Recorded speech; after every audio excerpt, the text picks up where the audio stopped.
السلام علیکم دوستو، آپ دیکھ رہے ہو قرآن ریسرچ ٹی وی۔ تخلیق آدم علیہ السلام کے بعد لاکھوں سال آدم علیہ السلام جنت میں رہے، پھر کئی ارب سال کے بعد کائنات کو بنانا شروع کیا۔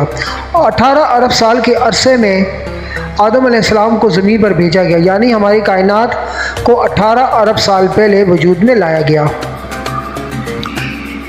تخلیق آدم ہی دراصل تمام کائنات کی وجہ بنی۔ اللہ تعالیٰ نے قرآن میں کئی مقامات پر حضرت آدم علیہ السلام کی تخلیق اور مقصد حیات کو بیان کیا ہے۔ جب تمہارے پروردگار نے فرشتوں سے کہا کہ میں مٹی سے انسان بنانے والا ہوں، جب میں اس کو درست کر لوں اور اس میں اپنی روح پھونک دوں تو اس کے آگے سجدے میں گر پڑنا۔ اللہ تعالیٰ نے حضرت آدم علیہ السلام کو مٹی ہی سے کیوں بنایا؟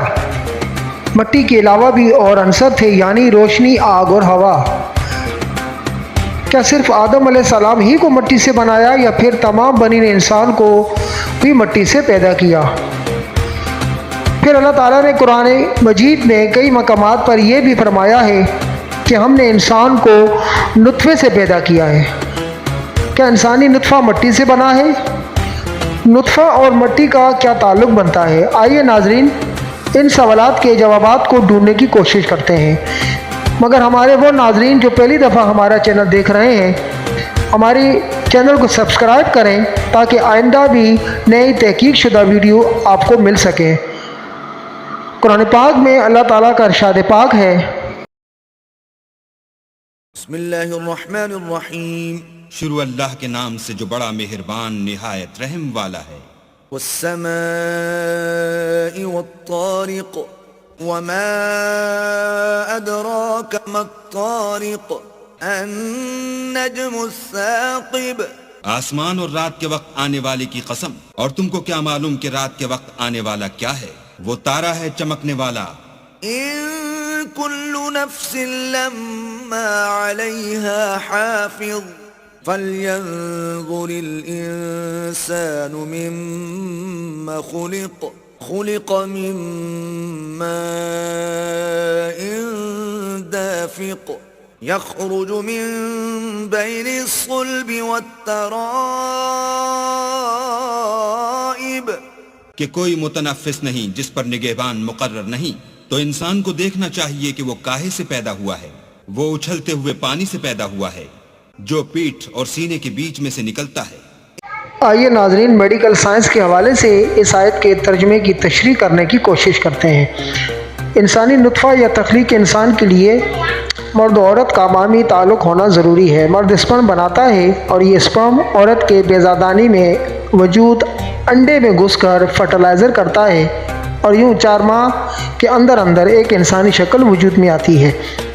یہ نطفہ مرد کی ریڑھ کی ہڈی سے ہوتا ہوا ٹیسٹس میں آتا ہے۔ دراصل نطفہ بنتے ہی ریڑھ کی ہڈی کے سب سے نچلے والے ورٹیبرٹ کالم میں۔ انسان کا خلیہ جس کی جسامت محض 15 مکعب مائکرو میٹر جبکہ نطفہ 18 سے 19 مکعب مائکرو میٹر ہوتا ہے۔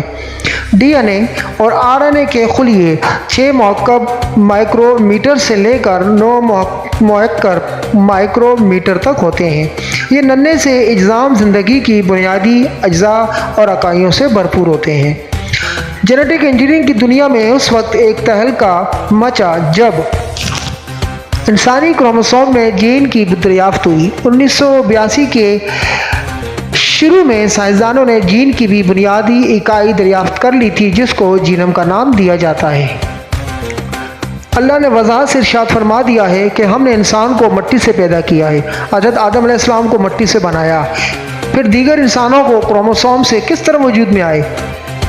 ناظرین انسان سبزی خور ہے اور حلال جانور بھی سبزی خور ہیں۔ انسان نباتات کھاتا ہے جن کے اجزاء میں شامل carbon, hydrogen, nitrogen, sulphur, phosphorus, calcium اور وٹامن ہیں۔ انسان حلال جانوروں کا دودھ پیتا ہے اور گوشت کھاتا ہے۔ ان کے جسم میں پائے جانے والے اجزاء انسانی جسم میں منتقل ہوتے ہیں۔ ان اجزاء کی موجودگی میں پروٹین بنتی ہے اور پروٹین ڈی این اے کو تشکیل دیتے ہیں۔ انہیں ڈی این اے پر مشتمل کروموسومز اور جین نشو و نما پا کر افزائش نسل انسانی کو پروان چڑھاتے ہیں۔ انسان کی ریڑھ کی ہڈی میں بننے والا کروموسومز یعنی